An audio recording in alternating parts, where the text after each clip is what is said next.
안녕하세요. 사연동행입니다. 세상을 살다 보면 그 누구에게도 꺼내지 못한 이야기가 한둘쯤은 있죠. 이곳은 그런 마음들을 조용히 들어주는 작은 공간입니다. 구독은 공짜지만 그 마음은 참 귀하고 고맙습니다. 구독해주신다면 큰 힘이 될 거예요.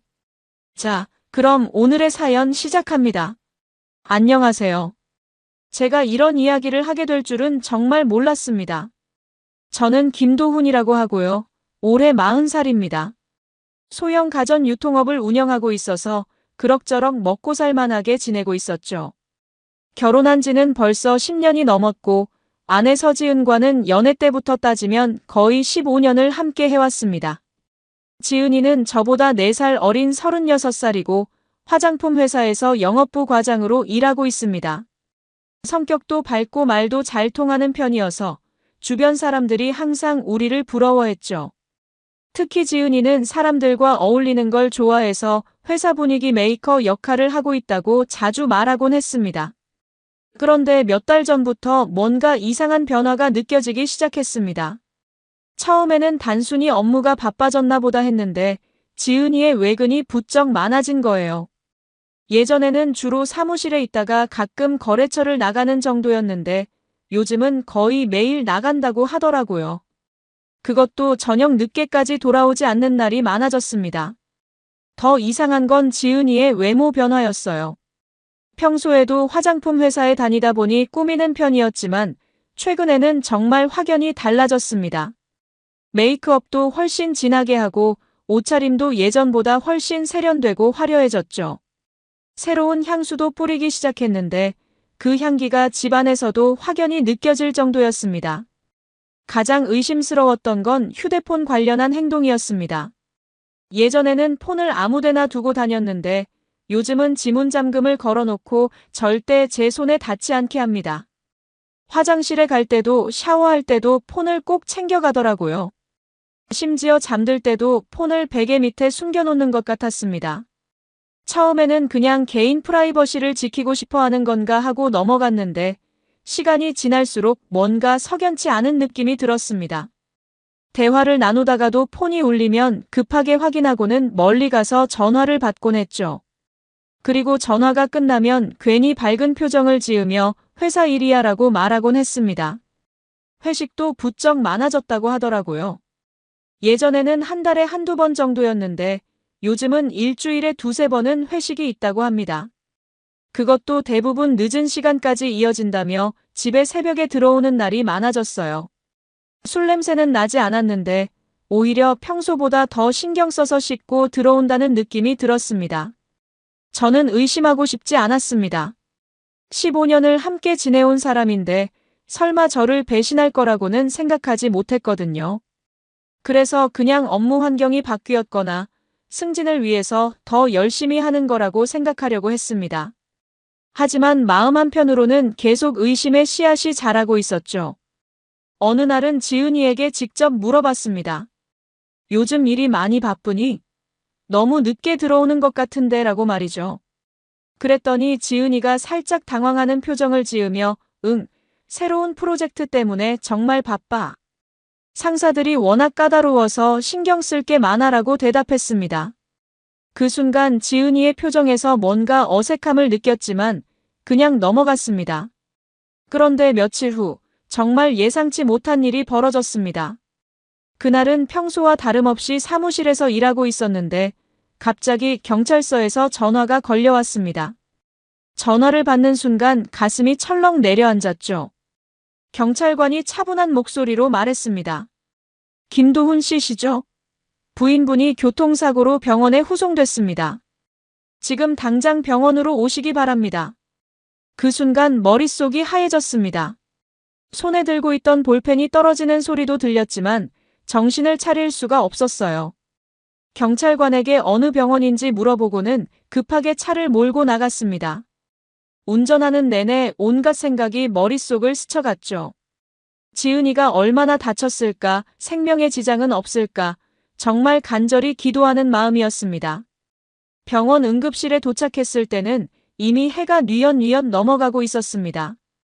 응급실 입구에서 간호사에게 아내의 이름을 말하니 바로 안내해 주더라고요. 중환자실 앞에서 담당 의사를 만났는데 다행히 생명에는 지장이 없다고 했습니다. 하지만 머리를 심하게 부딪혀서 의식을 잃은 상태라고 하더라고요. 언제쯤 의식을 되찾을 수 있을까요?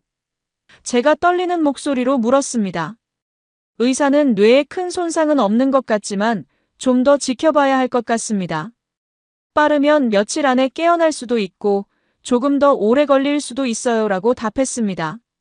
그나마 생명에는 지장이 없다는 말에 안도했지만 여전히 불안했습니다.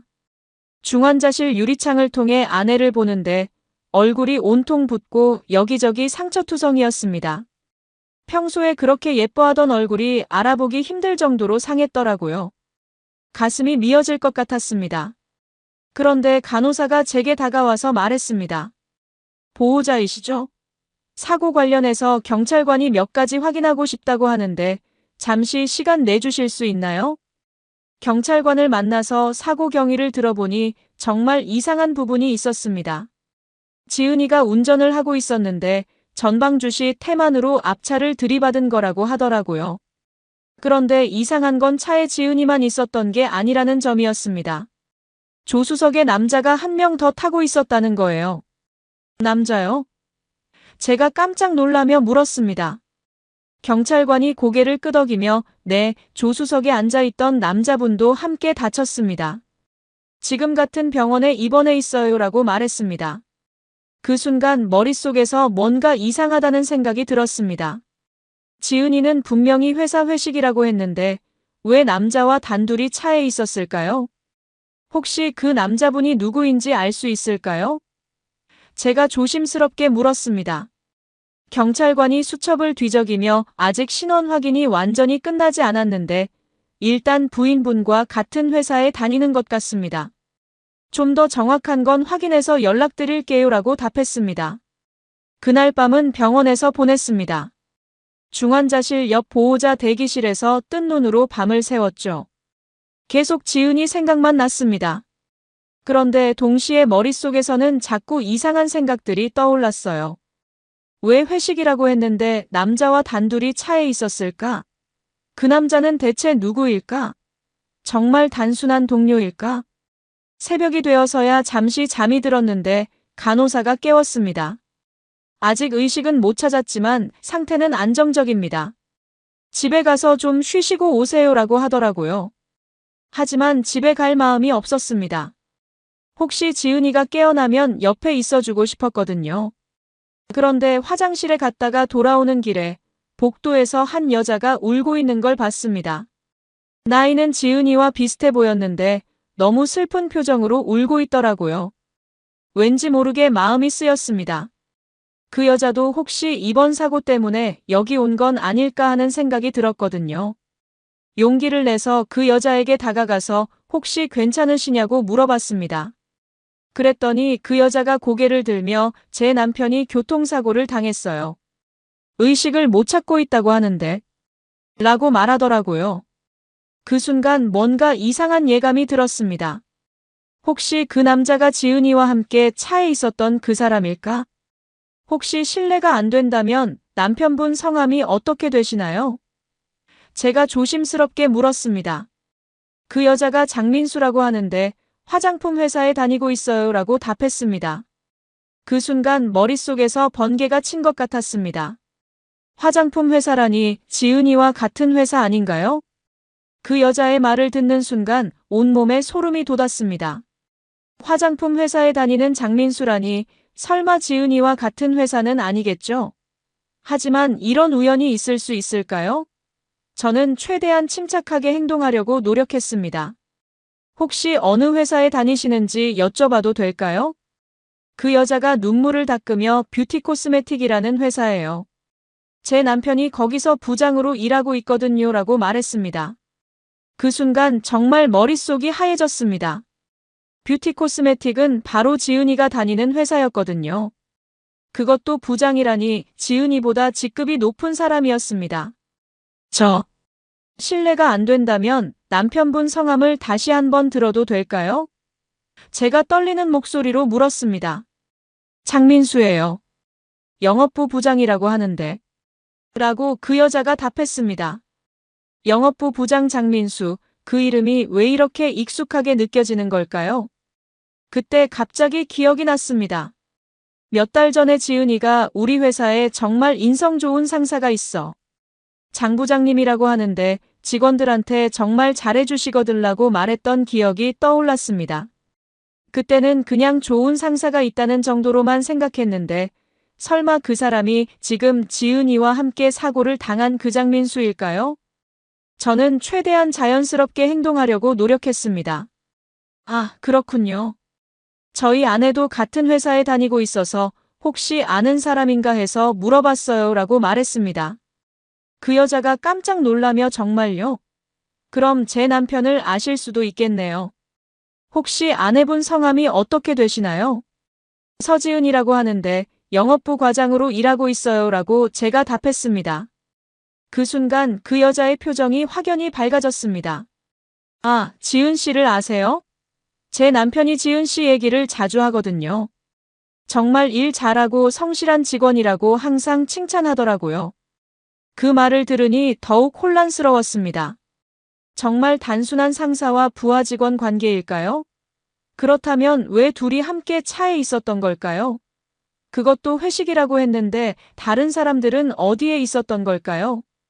혹시 실례가 안 된다면 사고가 어떻게 난 건지 들으셨나요? 제가 조심스럽게 물었습니다. 그 여자가 자세한 건 잘 모르겠는데 경찰관이 말하기로는 제 남편이 조수석에 앉아 있었고 지은 씨가 운전을 하고 있었다고 하더라고요. 전방주시 태만으로 앞차를 들이받았다고 하는데 조수석에 장민수가 운전석에 지은이가 앉아 있었다는 말에 더욱 의심이 커졌습니다. 회식이라면 보통 여러 명이 함께 있어야 하는데 왜 둘만 차에 있었을까요? 그것도 지은이가 운전을 하고 있었다니 정말 이상했습니다. 그때 경찰관이 저를 부르더라고요. 김도훈 씨, 잠시 얘기 좀 할까요? 저는 그 여자에게 저 잠시 다녀올게요라고 말하고 경찰관을 따라갔습니다. 경찰관이 조용한 곳으로 저를 데리고 가서 말했습니다. 사고 관련해서 좀 이상한 부분이 있어서 확인하고 싶은 게 있습니다. 이상한 부분이라뇨? 제가 물었습니다. 경찰관이 수첩을 들여다보며 일단 사고 상황부터 말씀드릴게요. 오후 3시쯤 시내대로에서 발생한 사고인데 부인분이 운전하던 차가 앞차를 들이받은 거예요. 그런데 이상한 건 두 분 다 안전벨트를 착용하지 않았다는 점입니다.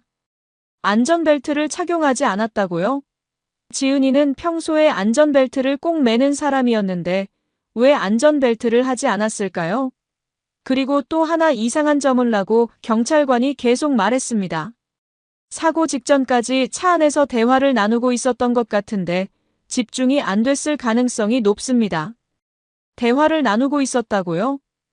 제가 놀라며 물었습니다.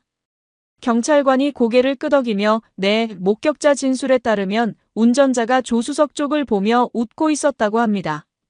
그러다가 갑자기 앞차와 충돌한 거죠. 그 말을 들으니 정말 이상했습니다. 단순한 상사와 부하 직원이라면 그렇게 즐겁게 대화를 나누며 웃을 이유가 있을까요? 그것도 안전벨트도 매지 않은 채로 말이에요. 경찰관과의 대화를 마치고 돌아가는 길에 머릿속이 복잡했습니다. 안전벨트를 매지 않은 채로 즐겁게 대화를 나누다가 사고가 났다는 말이 계속 맴돌았어요. 평소 지은이를 잘 아는 저로서는 정말 이해할 수 없는 상황이었습니다. 복도에서 다시 그 여자를 만났는데 이번에는 제가 먼저 말을 걸었습니다. 혹시 남편분이 평소에 저희 아내와 업무상 접촉이 많으셨나요? 그 여자가 고개를 끄덕이며 네, 지은 씨가 저희 남편 직속 부하거든요. 그래서 자주 함께 외근도 나가고 하더라고요. 외근을 자주 함께 나간다고요? 그럼 최근에 지은이가 외근이 많아진 것도 이장민수 부장 때문이었을까요? 혹시 최근에 외근이 많아졌나요? 제가 물었습니다. 그 여자가 아, 네. 새로운 프로젝트 때문에 거의 매일 나간다고 하더라고요. 그래서 집에 오는 시간도 늦고. 새로운 프로젝트라니 지은이가 했던 말과 똑같았습니다. 그럼 정말 업무상 만남이었을까요? 하지만 여전히 석연치 않은 부분이 많았습니다. 업무상 만남이라면 왜 안전벨트를 매지 않았을까요? 그리고 왜 그렇게 즐겁게 대화를 나누고 있었을까요? 며칠이 지났지만 지은이는 여전히 의식을 찾지 못했습니다. 의사는 계속 상태가 안정적이라고 했지만 언제 깨어날지는 확실하지 않다고 했어요. 저는 매일 병원을 오가며 지은이를 돌보았습니다. 그 사이에 장민수 부장의 아내와도 자주 마주치게 되었어요. 그런데 어느 날 정말 충격적인 소식을 들었습니다. 보험회사에서 연락이 왔는데 사고 차량의 블랙박스 영상을 확인할 수 있다고 하더라고요.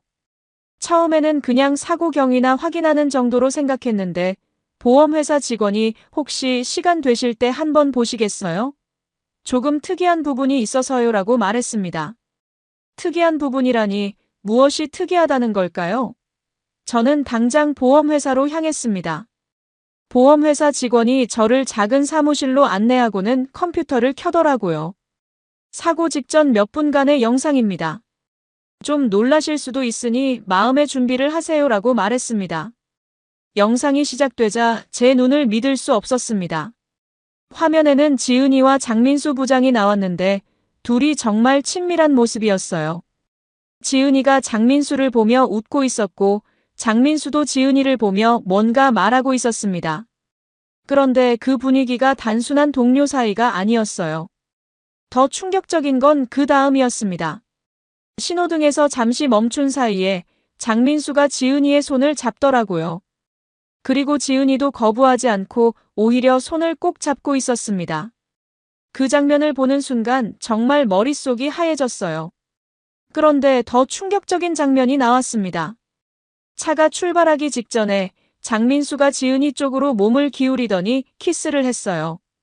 그것도 아주 자연스럽게 마치 연인처럼 말이에요. 지은이도 거부하지 않고 받아주고 있었습니다. 그 장면을 본 순간 정말 숨이 막혔습니다. 15년을 함께 살아온 아내가 제가 그렇게 믿고 사랑했던 지은이가 다른 남자와 그런 관계였다니요. 보험회사 직원이 죄송합니다. 이런 영상을 보여드려야 해서 라고 말했지만 저는 아무 말도 할 수 없었습니다. 영상은 계속 이어졌습니다. 키스를 마친 후에도 둘은 계속 손을 잡고 있었고 지은이는 행복한 표정으로 웃고 있었어요. 그리고 장민수 쪽을 보며 뭔가 말하고 있었습니다. 그런데 바로 그 순간 앞차와 충돌이 일어났습니다. 사고가 나는 순간의 영상을 보니 지은이가 장민수를 보며 웃다가 핸들에서 손을 놓친 것 같았어요.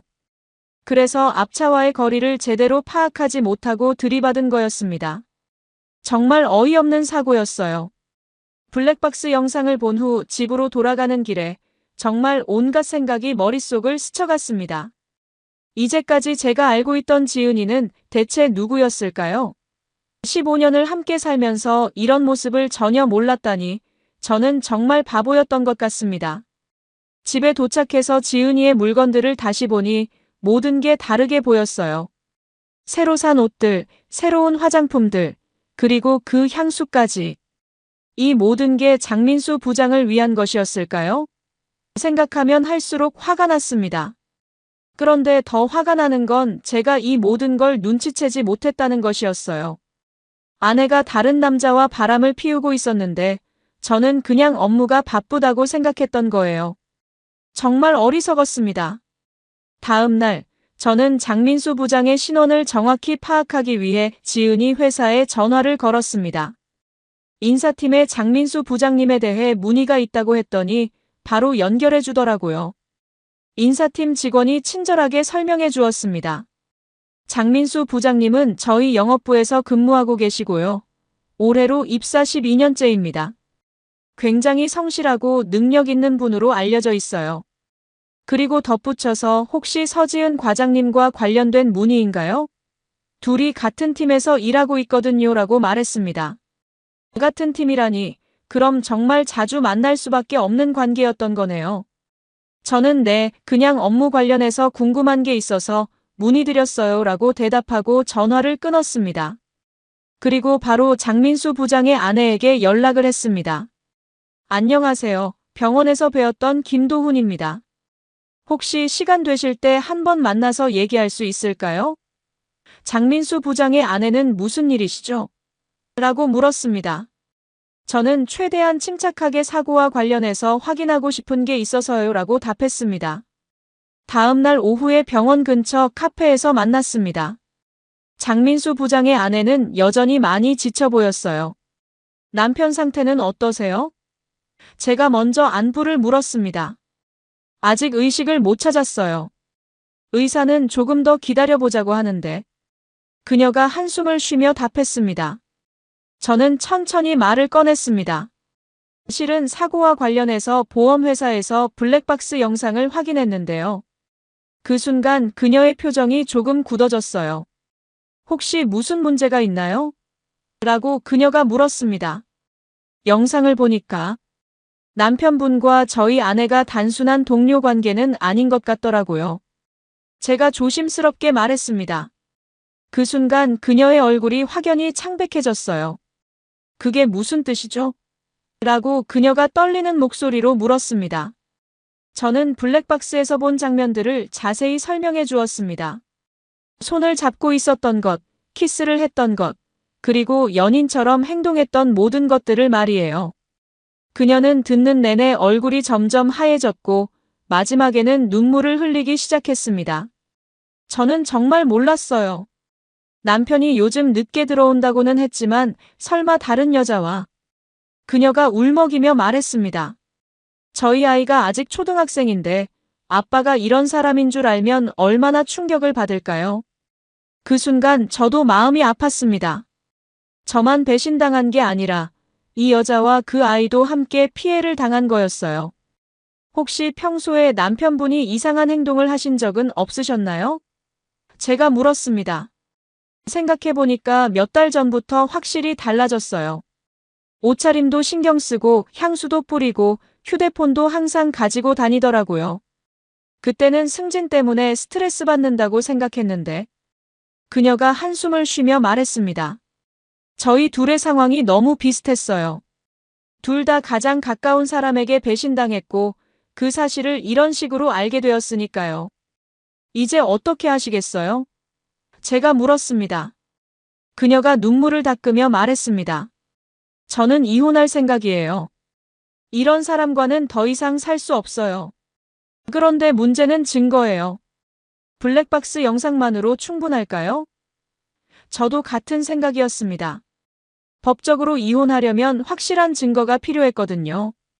일단 블랙박스 영상 사본을 받아두시는 게 좋을 것 같아요. 그리고 병원 기록도 확보해두고요. 제가 조언했습니다. 저도 마찬가지로 준비해야겠어요. 그런데 그때 갑자기 그녀가 뭔가 생각난 듯한 표정을 지었어요. 아, 맞다. 저희 남편 회사에서 부적절한 관계를 맺으면 징계 대상이 되거든요. 특히 상사와 부하 직원 사이에서는 더욱 엄격하게 처리한다고 들었어요. 그 말을 듣고 저도 뭔가 떠올랐습니다. 지은이도 회사에서 같은 규정을 적용받을 거예요. 만약 이 사실이 회사에 알려지면 둘 다 징계를 받을 수 있을 것 같았습니다. 그럼 회사에도 신고를 해야겠네요 라고 제가 말했습니다. 우리는 서로 연락처를 교환하고 앞으로 함께 대응하기로 했습니다. 혼자서는 힘들겠지만 같은 처지에 있는 사람과 함께라면 좀 더 힘이 날 것 같았어요. 그날 밤 집에 돌아와서 혼자 앉아 있으니 정말 허무했습니다. 15년이라는 세월이 한순간에 무너져버린 느낌이었어요. 그동안 지은이와 함께 쌓아온 추억들, 함께 꿈꿨던 미래들이 모두 거짓이었다는 생각이 들었습니다. 하지만 언제까지고 이렇게 당하고만 있을 수는 없었어요. 저는 컴퓨터를 켜고 이혼 절차와 위자료 청구에 대해 자세히 알아보기 시작했습니다. 그리고 회사 내 불륜에 대한 징계 규정도 찾아봤어요. 다음 날 아침 장민수 부장의 아내에게서 전화가 왔습니다. 어젯밤에 생각해보니까 더 확실한 증거를 모아야 할 것 같아요. 혹시 시간 되시면 같이 탐정사무소라도 가볼까요? 좋은 생각이었습니다. 전문가의 도움을 받으면 더 체계적으로 증거를 수집할 수 있을 것 같았어요. 탐정사무소에서 상담을 받아보니 이미 블랙박스 영상만으로도 상당히 유력한 증거가 된다고 하더라고요. 하지만 좀 더 확실하게 하려면 휴대폰 기록이나 호텔 출입 기록 같은 것들도 필요하다고 했습니다. 하지만 지금은 둘 다 의식불명 상태라서 추가 증거 수집이 어려울 것 같은데요. 제가 물었습니다.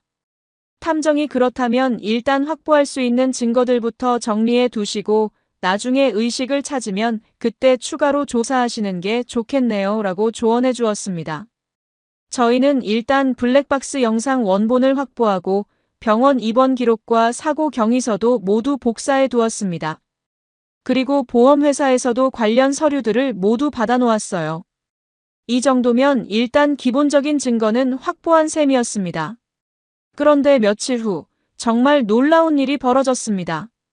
장민수 부장이 먼저 의식을 찾은 거예요. 그의 아내가 급하게 연락을 주더라고요. 남편이 깨어났어요. 그런데 지금 상태로는 대화하기가 힘들 것 같아요. 저는 바로 병원으로 향했습니다. 장민수 부장은 깨어났지만 여전히 많이 약해 보였어요. 그의 아내가 조심스럽게 사고에 대해 물어보니 장민수 부장이 당황하는 기색을 보였습니다.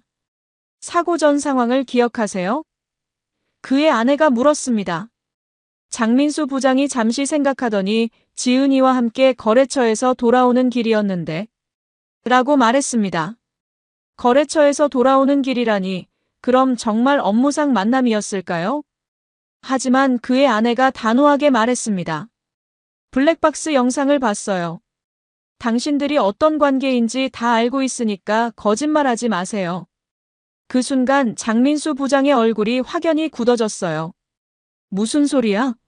우리는 그냥 동료 관계야라고 장민수 부장이 말했지만 그의 목소리에는 확신이 없었습니다.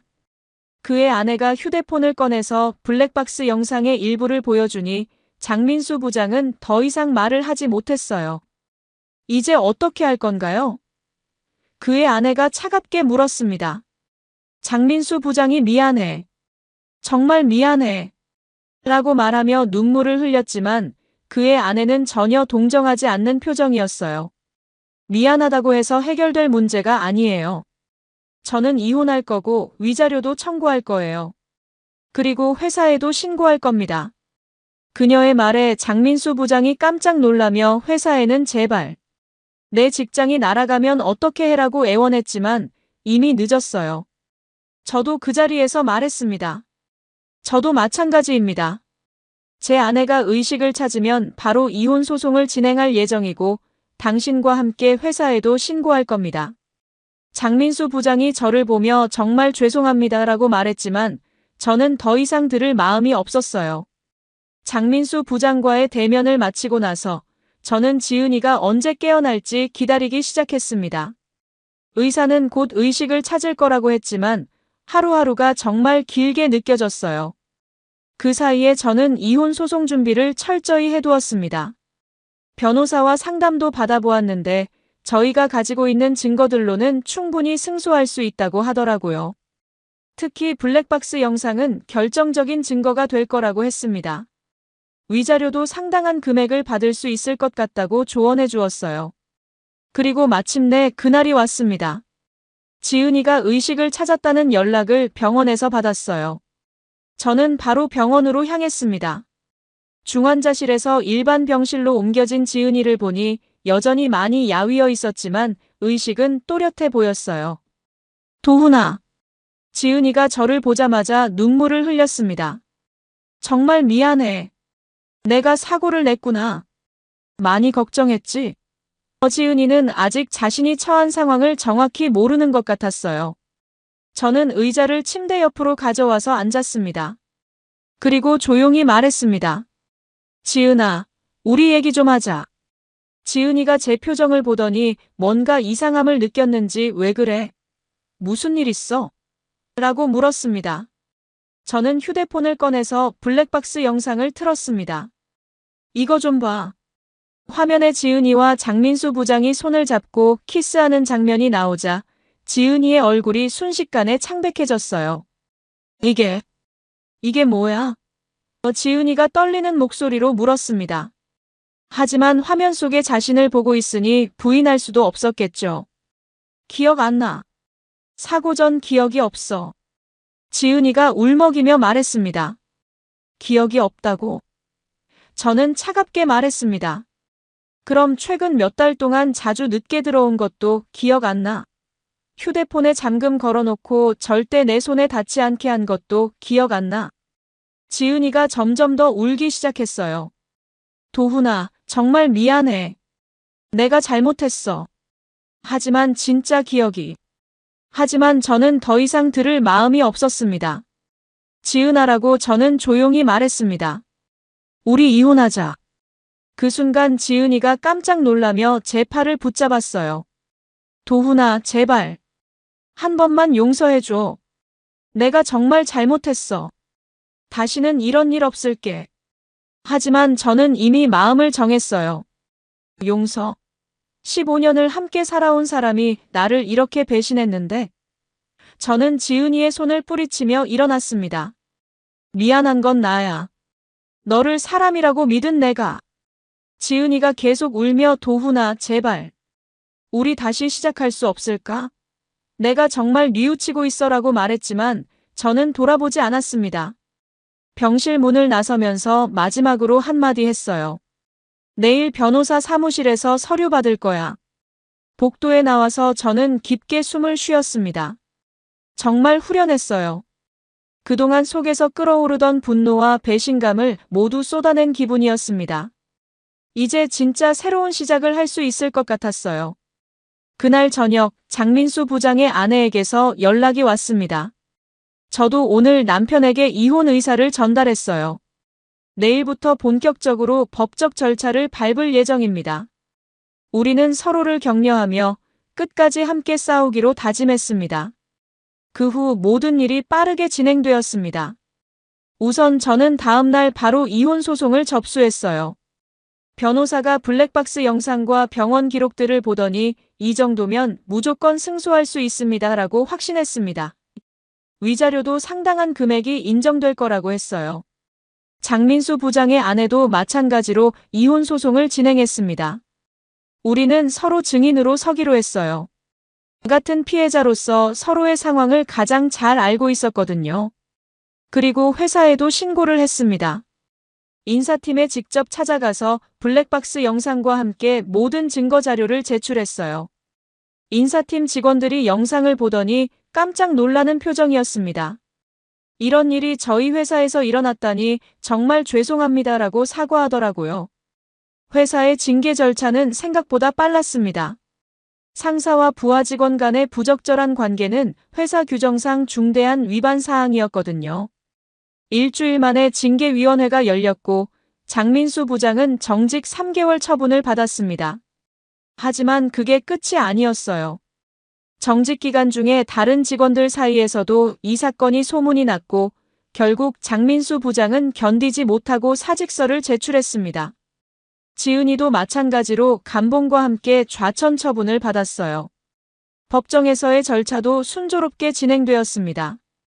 지은이 측에서는 기억이 없다며 계속 발뺌을 했지만 블랙박스 영상이라는 결정적 증거 앞에서는 어쩔 수 없었어요. 결국 불륜 사실을 인정할 수밖에 없었습니다. 재판부는 지은이에게 위자료 2천만 원을 지급하라고 판결했습니다. 그리고 재산 분할에서도 저에게 유리하게 진행되었어요. 집과 차, 그리고 적금까지 대부분을 제가 가져갈 수 있었습니다. 장민수 부장의 아내도 비슷한 결과를 얻었어요. 위자료와 함께 아이의 양육권도 모두 가져갔습니다. 장민수 부장은 직장도 잃고 가족도 잃은 채로 혼자가 되었어요. 이혼이 확정된 후 저는 정말 후련했습니다. 그동안 가슴속에 맺혀있던 응어리가 모두 사라진 기분이었어요. 지은이는 끝까지 용서를 빌었지만 저는 더 이상 그런 말을 들을 마음이 없었습니다. 몇 달 후 저는 새로운 집으로 이사를 했어요. 지은이와 함께 살았던 그 집에서는 더 이상 살고 싶지 않았거든요. 모든 것을 새롭게 시작하고 싶었습니다. 사업도 다시 정리해서 더 발전시킬 계획을 세웠어요. 그동안 가정 때문에 소홀했던 부분들을 다시 챙기니까 매출도 예전보다 늘어났습니다. 정신적으로도 훨씬 안정되었고요. 어느 날 병원 복도를 지나가다가 우연히 그때를 떠올렸습니다. 사고로 지은이와 장민수 부장이 실려 들어왔던 그날 말이에요. 그때는 단순한 교통사고라고 생각했는데 알고 보니 저희 인생을 바꾼 결정적인 사건이었던 거죠. 저는 조용히 복도에 서서 혼잣말로 중얼거렸습니다. 사고로 드러난 건 부주의가 아니라 배신이었구나. 그리고 돌아서서 병원을 나왔습니다. 이제 정말 모든 것이 끝났다는 생각이 들었어요. 지금까지 제 이야기를 들어주셔서 감사합니다.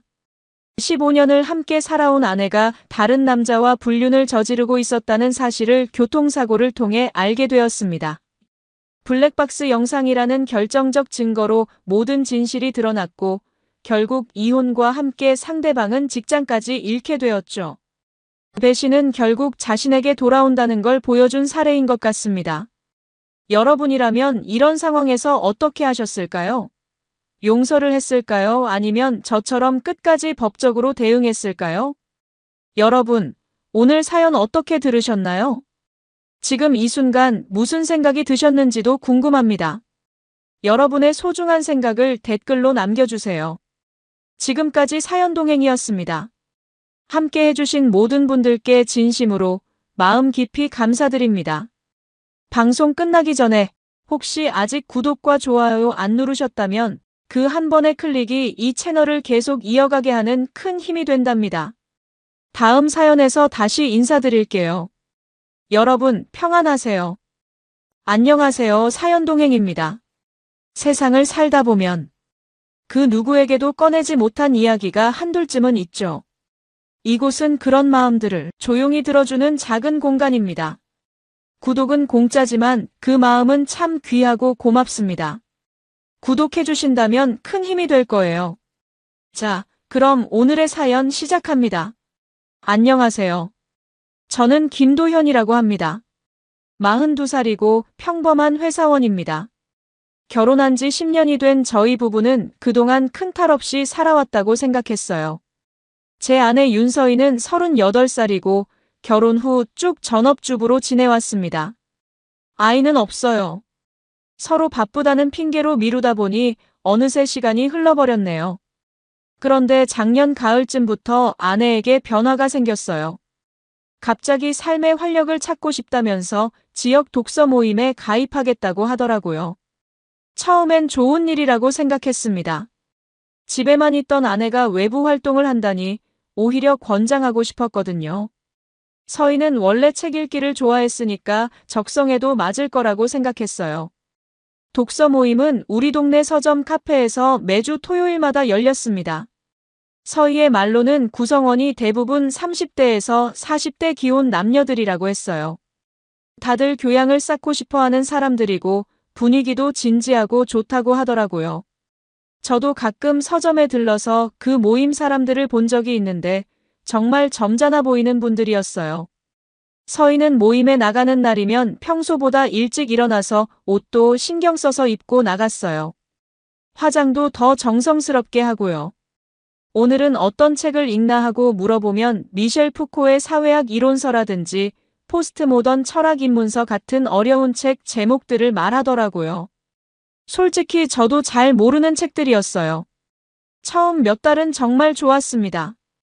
아내가 집에 돌아와서는 모임에서 있었던 이야기를 신나게 해주곤 했거든요. 오늘은 니체 철학에 대해서 토론했는데 정말 재미있었어라든지 사르트르의 실존주의가 이렇게 깊은 뜻이 있는 줄 몰랐어 같은 이야기들이었죠.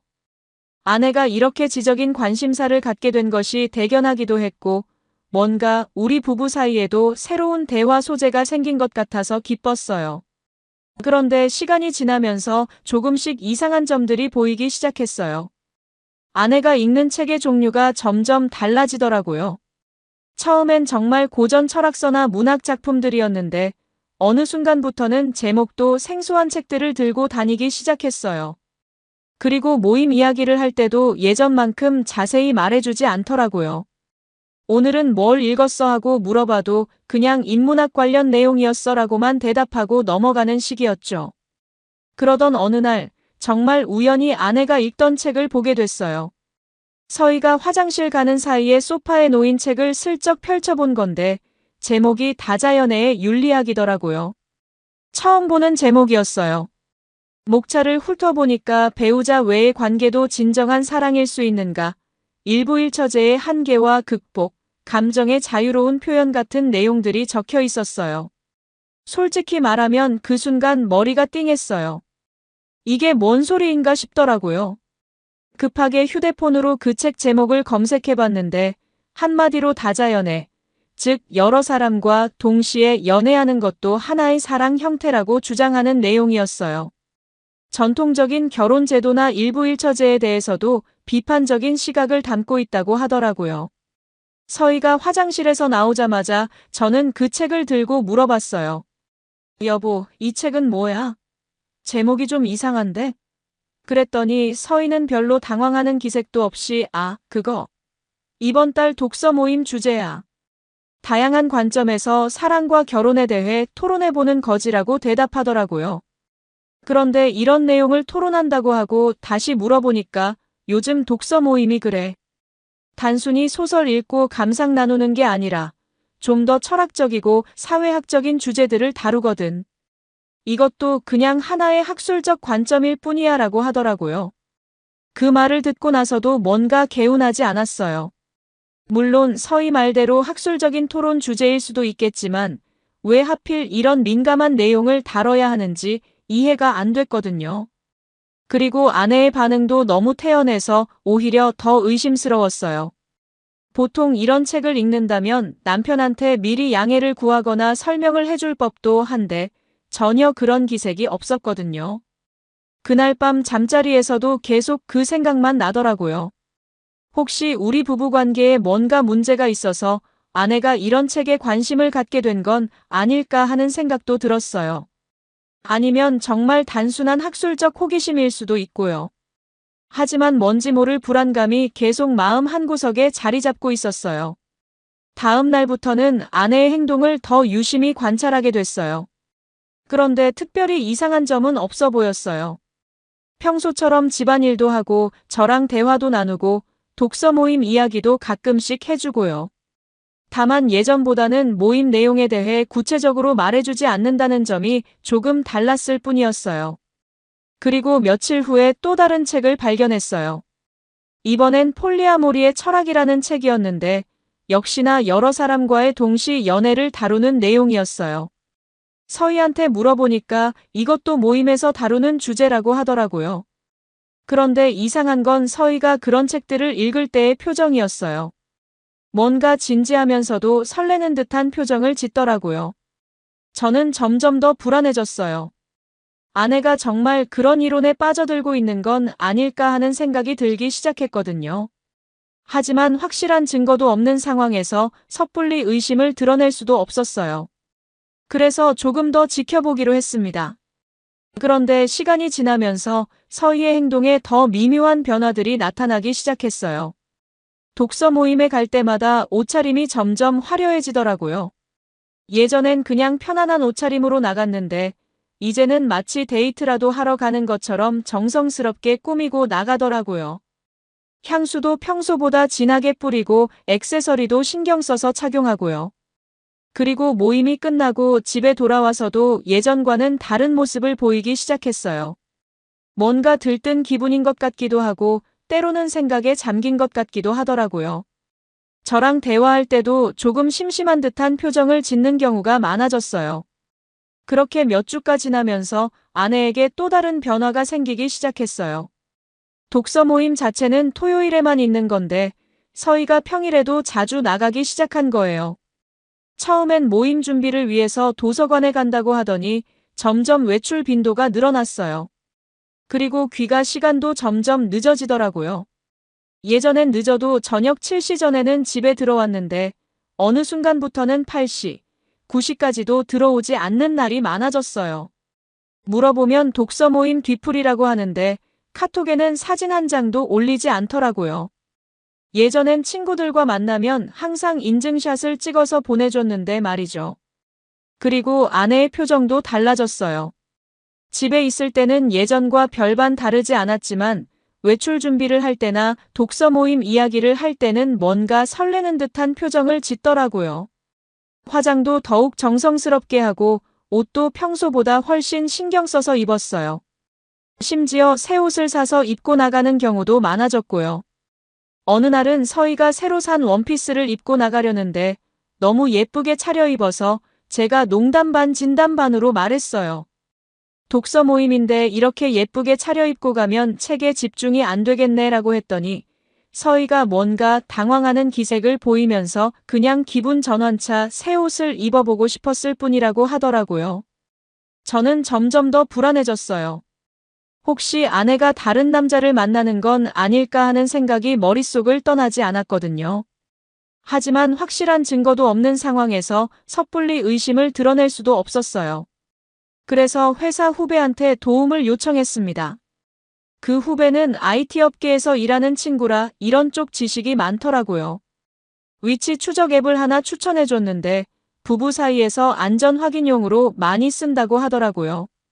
저도 처음엔 이런 걸 쓰는 게 맞나 싶었지만 너무 궁금해서 참을 수가 없었어요. 서희 몰래 그 앱을 설치했습니다. 그리고 며칠 동안 아내의 위치를 확인해 봤는데 처음 며칠은 정말 서점, 카페나 도서관에 있더라고요. 그래서 제가 괜한 의심을 한 건가 싶어서 안도했어요. 그런데 지난주 토요일 아내가 독서 모임에 간다고 나갔는데 위치를 확인해 보니 전혀 다른 곳에 있더라고요. 서점 카페가 아니라 강남의 고급 오피스텔 단지였어요. 그것도 1시간 넘게 그 자리에 머물러 있었고요. 저는 그 순간 정말 충격을 받았어요. 머리가 하얘지면서 손이 떨리더라고요. 아내가 정말 바람을 피우고 있는 건가 싶어서 믿고 싶지 않았지만 증거가 너무 명확했거든요. 그날 저녁 서희가 집에 돌아왔을 때 저는 최대한 평정심을 유지하려고 노력했어요. 오늘 독서 모임은 어땠어라고 물어보니까 서희는 평소처럼 재미있었다고 대답하더라고요. 오늘은 어떤 책을 읽었냐고 물어보니까 사랑의 다양한 형태에 대한 철학서를 읽었다고 하면서 정말 흥미로운 내용이었다고 하더라고요. 그 순간 저는 정말 화가 났어요. 어떻게 이렇게 태연하게 거짓말을 할 수 있는지, 어떻게 아무 일 없었던 것처럼 행동할 수 있는지 이해가 안 됐거든요. 하지만 저는 아직 확실하지 않다고 생각했어요. 혹시 제가 잘못 본 건 아닐까, 다른 이유가 있는 건 아닐까 하는 생각도 들었거든요. 그래서 며칠 더 지켜보기로 했어요. 그런데 다음 주에도 똑같은 일이 반복됐어요. 서희가 독서 모임에 간다고 나갔는데 위치 추적을 해보니 또 그 오피스텔에 있더라고요. 이번에는 더 오랫동안 거의 3시간 가까이 그곳에 머물렀어요. 저는 더 이상 의심할 여지가 없다고 생각했어요. 분명히 아내가 그곳에서 누군가를 만나고 있는 거였어요. 그리고 그 누군가는 10중 8구 남자일 거고요. 독서 모임이라는 핑계로 바람을 피우고 있는 거였죠. 그날 밤 저는 정말 잠을 이룰 수가 없었어요. 10년 동안 함께 살아온 아내가, 제가 믿고 있던 아내가 저를 속이고 다른 남자를 만나고 있다는 사실이 받아들여지지 않았거든요. 그리고 동시에 분노도 치밀어 올랐어요. 어떻게 이럴 수 있는지, 어떻게 저를 이렇게 바보로 만들 수 있는지 정말 화가 났어요. 다음 날 회사에서도 일에 집중할 수가 없었어요. 계속 아내 생각만 나고 그 오피스텔에서 뭘 하고 있을지 상상만 해도 속이 뒤틀렸어요. 동료들이 제 표정이 이상하다고 물어봤지만 뭐라고 대답할 수도 없었어요. 그래서 결심했습니다. 직접 확인해 보기로 한 거죠. 다음 토요일 서희가 독서 모임에 간다고 나간 후에 저도 뒤를 따라가기로 했어요. 더 이상 추측만으로는 안 되겠다고 생각했거든요. 정확히 뭘 하고 있는지, 누구를 만나고 있는지 직접 봐야겠다고 마음먹었어요. 그 다음 주 토요일이 드디어 왔어요. 서희는 평소처럼 독서 모임에 간다고 하면서 정성스럽게 화장을 하고 새 블라우스를 입더라고요. 저는 회사 동료들한테는 회식이 있다고 핑계를 댔고 아내한테는 오늘 늦을 것 같다고 미리 연락을 해뒀어요. 서희가 집을 나선 후 30분 정도 지나서 저도 차를 몰고 나갔어요. 위치 추적 앱으로 보니 역시나 그 오피스텔 근처에 있더라고요. 저는 조금 떨어진 곳에 차를 세우고 걸어서 그 오피스텔 로비 근처까지 갔어요. 그리고 기다렸죠. 1시간 정도 기다렸을까 엘리베이터에서 사람들이 내려오는 게 보였어요. 그런데 그 중에 서희가 있었어요. 그것도 혼자가 아니라 어떤 남자와 함께였어요. 그 남자는 40대 초반 정도로 보였고 키도 크고 옷차림도 깔끔했어요. 더 충격적인 건 그 둘이 팔짱을 끼고 있었다는 거예요. 그것도 아주 자연스럽게, 마치 연인처럼 말이죠. 저는 그 모습을 보는 순간 정말 눈앞이 캄캄해졌어요. 10년 동안 함께 살아온 아내가, 제가 믿고 있던 아내가 다른 남자와 이렇게 다정하게 나오는 모습을 보니까 정말 머리가 돌 것 같더라고요. 그들은 로비에서 잠깐 이야기를 나눈 후에 각자 차를 타고 헤어졌어요. 서희는 평소처럼 지하철을 타고 집으로 향하는 것 같았고, 그 남자는 고급 세단을 몰고 사라졌어요. 저는 차 안에서 한참을 그냥 앉아 있었어요. 정말 어떻게 해야 할지 모르겠더라고요. 집에 가서 아내와 마주 앉아 있을 자신도 없었고, 그렇다고 이대로 넘어갈 수도 없었고요. 집에 돌아오는 길 내내 머릿속이 복잡했어요. 도대체 이게 어떤 독서 모임이냐, 정말 책을 읽는 모임이 맞나 하는 생각이 계속 들더라고요. 집에 도착했을 때 서희는 이미 와 있었어요. 평소처럼 소파에 앉아서 텔레비전을 보고 있더라고요. 저를 보자 반갑게 인사를 하면서 오늘 회식은 어땠냐고 물어보더라고요. 저는 그 순간 정말 화가 났어요. 어떻게 이렇게 태어날 수 있는지, 어떻게 아무 일 없었던 것처럼 행동할 수 있는지 이해가 안 됐거든요. 오늘 독서 모임은 어땠어라고 물어보니까 서희는 평소보다 더 신이 나서 대답하더라고요. 정말 의미 있는 시간이었다면서 새로운 관점에서 인간관계를 바라볼 수 있게 됐다고 하더라고요. 그리고 오늘 토론 주제가 특히 흥미로웠다면서 사랑의 본질에 대해서 깊이 있게 이야기했다고 하더라고요. 저는 그 말을 들으면서 정말 속이 뒤틀렸어요. 사랑의 본질이라니 그게 다른 남자와 팔짱 끼고 나오는 거였나요? 하지만 아직 직접적으로 추궁할 용기는 나지 않았어요. 확실한 증거를 더 수집해야 한다고 생각했거든요. 그날 밤부터는 정말 잠을 이룰 수가 없었어요. 아내 옆에 누워있으면서도 계속 그 장면이 떠올랐거든요. 서희와 그 남자가 팔짱을 끼고 나오는 모습, 그들이 자연스럽게 대화하는 모습들이 계속 머릿속에서 재생됐어요. 며칠 더 지켜볼까도 생각해봤지만 이렇게 확실한 증거가 있는데 더 이상 망설일 이유가 없다고 생각했어요. 그래서 전문가의 도움을 받기로 결심했습니다. 인터넷에서 찾아본 사설 탐정 업체에 연락을 했어요. 처음엔 정말 부끄럽고 창피했어요. 내 아내를 조사해달라고 남한테 부탁한다는 게 이렇게 서글픈 일인 줄 몰랐거든요. 하지만 정확한 사실을 알아야 앞으로 어떻게 할지 결정할 수 있을 것 같았어요. 탐정은 생각보다 친절하더라고요. 이런 일이 요즘 정말 많다면서 감정적으로 대응하지 말고 냉정하게 증거를 수집하는 게 중요하다고 조언해줬어요. 그리고 일주일 정도 시간을 달라고 하더라고요. 그 일주일이 정말 길게 느껴졌어요. 아내와 평소처럼 지내면서도 속으로는 계속 불안하고 초조했거든요. 서희는 여전히 아무 일 없다는 듯이 행동했어요. 독서 모임 이야기도 가끔씩 해주고 평소처럼 집안일도 하고요. 하지만 저는 이제 그 모든 게 거짓말처럼 느껴졌어요. 그리고 드디어 탐정으로부터 연락이 왔어요. 보고서를 받아보자고 하더라고요. 저는 떨리는 마음으로 그 사무실에 갔어요. 탐정이 건네준 보고서를 펼쳐보는 순간 정말 충격적인 내용이 나와 있었어요. 제가 본 그 오피스텔은 정말 독서 모임과는 전혀 상관없는 곳이었어요. 그리고 더 놀라운 건 그 독서 모임 자체가 제가 생각했던 것과는 완전히 다른 성격의 모임이었다는 거예요. 겉으로는 독서 모임을 표방하고 있지만 실제로는 다자연의 현실 체험 프로그램이라는 황당한 이름의 모임이었어요. 매달 파트너를 바꿔가면서 감정의 확장을 시뮬레이션 한다는 정말 말도 안 되는 논리를 가진 집단이었던 거죠. 보고서에는 그 모임의 운영 방식까지 자세히 나와 있었어요. 처음엔 정말 책을 읽고 토론하는 것처럼 시작하지만 시간이 지나면서 점점 개인적인 만남을 유도한다는 거예요.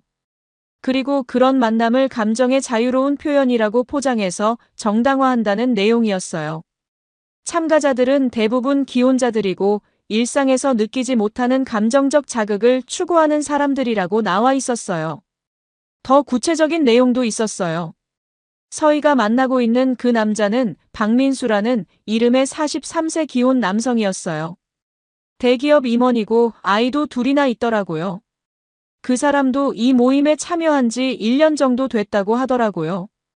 탐정의 조사에 따르면 그들은 한 달 전부터 개인적인 만남을 시작했다고 해요. 주로 그 오피스텔에서 만나는데 그곳은 박민수가 따로 얻은 공간이라고 하더라고요. 다른 참가자들도 비슷한 방식으로 만남을 갖고 있다는 내용도 있었어요. 보고서를 다 읽고 나니까 정말 어이가 없더라고요. 제 아내가 이런 황당한 집단에 속해서 다른 남자와 바람을 피우고 있었던 거예요. 그것도 그럴싸한 철학적 이론으로 포장해서 말이죠. 저는 더 이상 참을 수 없었어요. 그날 저녁 서희가 집에 돌아오자마자 대화를 시작했어요. 여보, 우리 좀 진지하게 이야기해보자고 했더니 서희도 뭔가 눈치를 챈 듯 긴장하는 기색을 보이더라고요. 저는 탐정 보고서를 테이블 위에 놓고 말했어요. 당신이 다니는 독서 모임이 뭔지 다 알고 있다고, 그리고 당신이 누구와 무엇을 하고 있는지도 다 안다고 했어요. 그랬더니 서희의 반응이 정말 의외였어요. 당황하거나 사과하는 기색은 전혀 없고 오히려 당당하게 나오더라고요. 다자연에는 죄가 아니야. 난 숨기지 않았어라고 하면서 오히려 저를 비난하기 시작했어요. 당신은 나한테 감정이 없잖아. 우린 그냥 서류상의 부부야. 난 진짜 감정을 느끼고 싶었을 뿐이야 라고 하더라고요. 저는 정말 말이 안 나왔어요. 10년 동안 함께 살면서 제가 서희한테 감정이 없었다고요? 물론 신혼 때만큼 로맨틱하지는 않았을지도 모르지만 그게 바람을 피울 이유가 되나요? 서희는 계속해서 자신의 행동을 정당화했어요. 지금 시대의 일부일처제가 절대적인 가치는 아니라고, 진정한 사랑은 형식에 얽매이지 않는다고 하더라고요. 그 독서 모임에서 배운 이론들을 그대로 반복하는 것 같았어요. 저는 더 이상 들을 수 없어서 소리를 질렀어요. 그게 사랑이냐, 그냥 바람피는 거 아니냐고 했더니 서희는 당신은 몰라라고 하면서 방으로 들어가 버렸어요. 그날 밤 저는 거실에서 잤어요. 정말 충격적이었거든요. 제가 알던 서희가 아니었어요. 언제부터 이렇게 변한 건지, 아니면 원래 이런 생각을 갖고 있었던 건지 모르겠더라고요. 하지만 한 가지는 확실했어요. 더 이상 이 상황을 그냥 넘어갈 수는 없다는 거였어요. 저는 결심했습니다. 법적으로 대응하기로 한 거죠. 다음 날 바로 변호사 사무실에 상담 예약을 잡았어요. 아내가 자신의 행동을 정당화하고 사과할 생각도 없다면 저도 가만히 있을 이유가 없잖아요. 변호사와 상담을 하면서 제가 할 수 있는 법적 조치들에 대해서 알아봤어요. 이혼은 물론이고 상간남을 상대로 한 손해배상 소송도 가능하다고 하더라고요. 탐정 보고서와 제가 직접 목격한 증거들이 충분하다고 했어요. 변호사는 감정적으로 대응하지 말고 차근차근 진행하자고 조언해줬어요. 먼저 상간남이 누구인지 정확히 파악하는 게 중요하다고 하더라고요. 탐정을 통해서 그 남자에 대한 추가 조사를 했어요. 알고 보니 그 박민수라는 사람은 대기업에 다니는 임원이더라고요. 기혼자였고 아이도 둘이나 있었어요. 정말 어이가 없었어요. 그런 사람이 무슨 감정의 자유로운 표현이라는 거예요? 그것도 자기 가정은 그대로 두고 말이죠. 저는 바로 그 사람을 상대로 손해배상 청구 소송을 제기했어요. 소송이 시작되자 여러 가지 일들이 연쇄적으로 일어났어요. 우선 그 남자 회사에 소문이 퍼지기 시작했어요. 대기업 임원이 불륜으로 소송에 휘말렸다는 소식이 빠르게 번졌거든요. 회사에서도 징계 절차에 들어갔다고 하더라고요. 그리고 그 독서 모임에 대한 조사도 시작됐어요. 경찰에서 그 모임이 불법적인 활동을 하고 있는 건 아닌지 살펴본다고 하더라고요. 알고 보니 그 모임은 정식으로 등록된 단체도 아니었어요. 그냥 몇몇 사람들이 모여서 만든 사적인 모임이었는데 그럴싸한 이론으로 포장해서 사람들을 현혹시키고 있었던 거죠. 건물주한테도 연락이 갔어요. 그 오피스텔을 이상한 용도로 사용하고 있다는 신고가 들어갔거든요. 건물주가 확인해 보니까 임대계약 위반이라면서 계약 해지 통보를 했다고 하더라고요. 서희는 이런 상황이 벌어지자 완전히 패닉 상태가 됐어요. 처음엔 저한테 소송을 취하해달라고 애원하더니 나중엔 화를 내면서 왜 이렇게까지 하느냐고 따지더라고요. 하지만 저는 이미 마음을 정했어요. 끝까지 가보기로 한 거죠. 그 독서 모임 운영진들도 연락을 해왔어요. 조용히 넘어가면 좋겠다면서 오해가 있었던 것 같다고 하더라고요. 하지만 이미 늦었어요. 그들이 무슨 이론을 들이대든 결국 가정을 파괴한 건 분명한 사실이잖아요. 저는 그런 사람들한테 절대 물러설 생각이 없었어요. 다자연애니 뭐니 하면서 그럴싸한 이론으로 포장했지만 결국은 불륜을 정당화하려는 수단에 불과했거든요. 그리고 그런 이론에 현혹되어서 가정을 벌인 아내도 용서할 수 없었어요. 재판 준비를 하면서 더 많은 사실들이 드러났어요.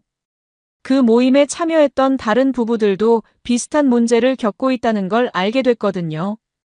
이미 이혼한 부부도 몇 쌍 있었고 저희처럼 법적 분쟁에 휘말린 경우도 있었어요.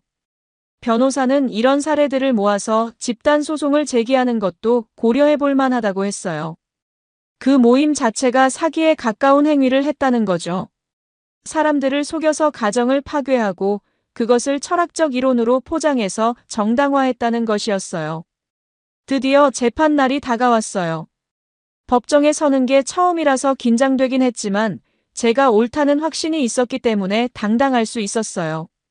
상대방 변호사는 다자연애라는 새로운 사랑의 형태라면서 시대착오적인 사고방식으로 재단하면 안 된다고 주장했어요. 하지만 판사는 그런 주장을 받아들이지 않았어요. 현행법상 혼인 관계에 있는 사람이 배우자가 아닌 다른 사람과 부정한 관계를 맺는 것은 명백한 불법 행위라고 판시했습니다. 어떤 이론으로 포장하든 그 본질은 변하지 않는다는 거였어요. 재판 과정에서 저는 이렇게 말했어요. 그들의 사랑이 진짜든 아니든 가정을 파괴한 책임은 져야죠. 10년 동안 쌓아온 신뢰를 하루아침에 무너뜨리고 그것을 철학이라고 포장하는 것은 용서할 수 없습니다. 라고 했어요. 결국 재판부는 제 손을 들어줬어요. 위자료 7천만 원을 지급하라는 판결이 나왔고 서희는 이혼과 재산 분할에서도 불리한 조건을 받아들일 수밖에 없었어요. 박민수는 회사에서 징계 해고를 당했고 그의 아내도 이혼을 요구했다고 들었어요. 자업자득이라고 생각했어요. 감정의 자유로운 표현이라면서 남의 가정을 파괴한 대가를 치르는 거죠. 그 독서 모임도 완전히 해체됐어요. 경찰 조사 결과 사기 혐의까지 적용될 수 있다는 결론이 나왔거든요. 순진한 사람들을 속여서 가정을 파괴하고 그것을 학술적 연구라고 둔갑시켰다는 거였어요. 운영진들은 모두 벌금형을 받았고 일부는 실형까지 선고받았어요. 서희는 재판이 끝나고 나서도 끝까지 자신이 잘못했다고 인정하지 않았어요. 사회가 아직 다자연애를 받아들일 준비가 안 됐을 뿐이라면서 언젠가는 이런 사랑의 형태도 인정받을 거라고 하더라고요. 정말 끝까지 현실을 받아들이지 못하는 모습이었어요. 이혼 절차가 모두 끝나고 서희가 집을 나간 후 저는 혼자 남은 집에서 책 한 권을 꺼내 들었어요. 제목은 자기 자신을 존중하는 법이었어요. 서점에서 우연히 발견해서 사둔 책이었는데 이제야 읽을 마음이 생기더라고요. 책을 읽으면서 깨달은 건 진정한 사랑은 상대방을 속이는 게 아니라 서로를 존중하는 것에서 시작된다는 거였어요. 그리고 자신을 존중하지 않는 사람은 남도 존중할 수 없다는 것도요. 서희는 결국 자기 자신도 저도 그리고 그 박민수라는 사람도 진정으로 존중하지 않았던 거예요. 재판이 끝나고 몇 달이 지났지만 여전히 그때 일들이 생생하게 기억나요. 사람들은 제게 왜 그렇게까지 했느냐고 묻기도 해요. 그냥 조용히 이혼하면 될 일을 왜 법정까지 가서 소란을 피웠냐고 하는 분들도 있더라고요. 하지만 저는 후회하지 않아요. 잘못된 건 잘못됐다고 말하는 게 당연한 거 아닌가요? 다자연애든 뭐든 그럴싸한 이름을 붙인다고 해서 불륜이 정당화되는 건 아니거든요. 그리고 그런 행동이 얼마나 많은 사람들에게 상처를 주는지도 알려야 한다고 생각했어요. 실제로 재판 과정에서 비슷한 피해를 당한 분들을 많이 만났어요. 그 독서 모임 때문에 가정이 파괴된 사람들이 저 말고도 여러 명 있었거든요. 그분들은 모두 저처럼 상처받고 분노하고 있었어요. 하지만 대부분 조용히 참고 넘어가려고 했죠. 그런 분들을 보면서 더욱 확신이 들었어요. 이런 일들이 더 이상 반복되지 않으려면 누군가는 나서서 싸워야 한다는 거요. 비록 제 가정은 이미 회복할 수 없지만 다른 가정들은 보호할 수 있을 거라고 생각했어요. 박민수의 아내분도 나중에 저한테 연락을 해왔어요. 고맙다면서 덕분에 남편의 실체를 알 수 있었다고 하더라고요. 그분도 처음엔 남편이 정말 독서 모임에 다닌다고 생각했대요. 지적인 취미 생활을 한다면서 오히려 자랑스러워했다고 하더라고요. 그런데 소송이 시작되고 나서야 남편이 실제로 뭘 하고 있었는지 알게 됐다는 거예요. 그분도 이혼을 결심했다고 하시더라고요. 아이들 때문에 망설여지긴 하지만 더 이상 그런 사람과 함께 살 수는 없다고 하시더라고요. 그 독서 모임에 참여했던 다른 사람들의 소식도 들려왔어요. 대부분 가정이 파괴되거나 심각한 갈등을 겪고 있다고 하더라고요. 그 중에는 진짜로 이혼까지 한 부부들도 있었고, 아직도 법적 분쟁을 겪고 있는 경우도 있었어요. 결국 그 모임이라는 게 사람들의 가정을 파괴하는 것 외에는 아무것도 하지 못했던 거죠. 감정의 확장이니 사랑의 새로운 형태니 하면서 그럴싸하게 포장했지만 실상은 그냥 불륜을 조장하는 집단에 불과했어요. 운영진들이 재판에서 한 말들도 정말 어이없었어요. 자신들은 단순히 학술적 토론의 장을 제공했을 뿐이라면서 참가자들이 어떤 행동을 하든 자신들과는 상관없다고 주장하더라고요. 하지만 법원은 그런 주장을 받아들이지 않았어요. 모임을 기획하고 운영하면서 의도적으로 부적절한 만남을 유도했다는 게 인정됐거든요. 처음엔 정말 책을 읽는 것처럼 시작하지만 점차 개인적인 만남으로 이어지도록 교묘하게 조작했다는 거였어요. 이제 모든 일이 정리되고 혼자가 된 지 1년이 지났어요. 처음엔 정말 힘들었어요. 10년 동안 함께 살던 사람이 갑자기 없어지니까 집안이 너무 조용하더라고요. 그리고 가끔은 정말 이렇게까지 해야 했나 하는 생각도 들었어요. 하지만 시간이 지나면서 제가 옳은 선택을 했다는 확신이 더욱 강해졌어요. 잘못된 건 잘못됐다고 말하고 그에 대한 책임을 묻는 것은 당연한 일이거든요. 그리고 그런 과정을 통해서 비슷한 피해를 당할 뻔한 다른 사람들도 보호할 수 있었다고 생각해요. 요즘에는 가끔 그 위자료로 받은 돈으로 뭘 할지 고민하고 있어요. 처음엔 그냥 저축해두려고 했는데 생각해보니 더 의미 있는 일에 쓰면 좋겠다는 생각이 들더라고요. 가정 파괴로 고통받는 사람들을 돕는 단체에 기부하는 것도 고려하고 있어요. 그리고 제 경험을 책으로 써보는 것도 생각하고 있어요. 비슷한 상황에 처한 사람들에게 도움이 될 수 있을 것 같거든요. 물론 아직 상처가 완전히 아물지는 않았지만 그래도 누군가에게는 도움이 될 수 있을 거라고 생각해요. 서희는 이혼 후에 어디서 뭘 하고 있는지 모르겠어요. 가끔 공통 지인들을 통해서 소식을 듣기도 하는데 아직도 자신이 잘못했다고 생각하지 않는 것 같더라고요. 새로운 사람을 만나서 또다시 같은 방식으로 살고 있다는 얘기도 들었어요. 박민수는 회사에서 해고된 후에 작은 회사로 이직했다고 들었어요. 하지만 그 소문도 따라다녀서 새 직장에서도 적응하기 힘들다고 하더라고요. 그의 전 부인은 아이들과 함께 다른 도시로 이사를 갔다고 해요. 그 독서 모임 운영진들도 각자 다른 길을 가게 됐어요. 일부는 실형을 선고받아서 교도소에 갔고 나머지는 벌금형으로 끝났지만 사회적으로 매장된 상태예요. 그들이 운영했던 그 서점 카페도 문을 닫았어요. 결국 모든 사람들이 대가를 치른 셈이죠. 감정의 자유로운 표현이라면서 시작한 일이 이렇게 많은 사람들의 인생을 망쳐놓았어요. 그래도 저는 후회하지 않아요. 잘못된 건 잘못됐다고 말하는 게 당연한 거니까요. 요즘 저는 자기 자신을 존중하는 법이라는 책을 다시 읽고 있어요. 처음 읽을 때보다 더 많은 것들이 와닿더라고요. 진정한 사랑은 상대방을 속이는 게 아니라 서로를 존중하는 것에서 시작된다는 말이 특히 기억에 남아요. 그리고 언젠가는 다시 사랑할 수 있는 날이 올 거라고 믿어요. 이번에는 정말로 서로를 존중하고 신뢰할 수 있는 사람과 만나고 싶어요. 그런 사람이라면 절대로 저를 속이지 않을 거고, 저도 그 사람을 절대로 실망시키지 않을 거예요. 이번 사연을 요약하면 42세 회사원 김도현의 아내 윤서희가 독서 모임에 참여하면서 시작된 이야기입니다. 처음엔 평범한 독서 모임인 줄 알았지만 실제로는 다자연애를 실험하는 이상한 집단이었어요. 서희는 그곳에서 만난 기혼 남성 박민수와 불륜 관계를 맺었고 도현이 이를 발견하게 됩니다. 아내는 자신의 행동을 정당화하며 반성하지 않았고 도현은 법적 대응을 선택했습니다.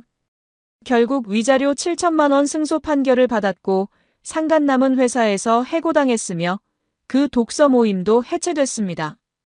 모든 관련자들이 각자의 대가를 치렀고 도현은 혼자가 됐지만 자신의 선택을 후회하지 않는다는 내용입니다. 여러분들은 이런 상황에서 어떻게 하실 건가요? 지금까지 사연동행이었습니다. 함께 해주신 모든 분들께 진심으로 마음 깊이 감사드립니다. 방송 끝나기 전에 혹시 아직 구독과 좋아요 안 누르셨다면 그 한 번의 클릭이 이 채널을 계속 이어가게 하는 큰 힘이 된답니다. 다음 사연에서 다시 인사드릴게요. 여러분 평안하세요.